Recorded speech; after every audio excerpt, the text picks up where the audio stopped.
We're here at HIMSS 2015 with Todd Dunn, Intermountain Healthcare's Director of Innovation. Todd, talk to us about innovation. Why is disruptive innovation specifically important for healthcare?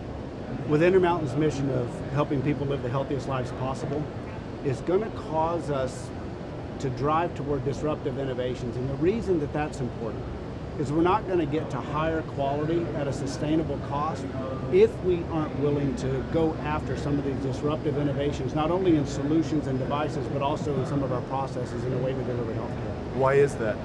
Why is that one of the only mechanisms to get to that higher quality and sustainable cost? Because consumerization in healthcare is disrupting providers, it's disrupting payers.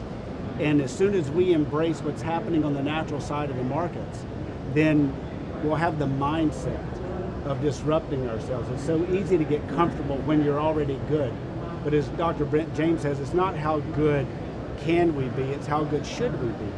And to be as good as we should be is going to cause us to think in a disruptive way and act in a disruptive way. Yeah. So what are some of those disruptive innovations that you're seeing right now in healthcare? Some would say that telehealth is disruptive. And I believe that that is, but even more so, I believe that our smartphones are disruptive technologies in healthcare because it's giving patients access to their own data, tracking their own data, and forcing providers like us to try to figure out what to do with it.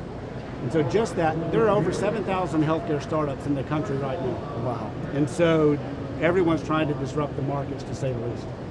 So what processes specifically at Intermountain Healthcare are we addressing right now that you would see as disruptive innovation? We're truly trying to figure out meaningful and effective patient engagement. And some would say, is that really disruptive? It's absolutely disruptive. Because now what we're thinking about is rather than being acute care centric or clinic centric, we're becoming continuum of care centric. From trying to keep people out of the hospitals to care in place.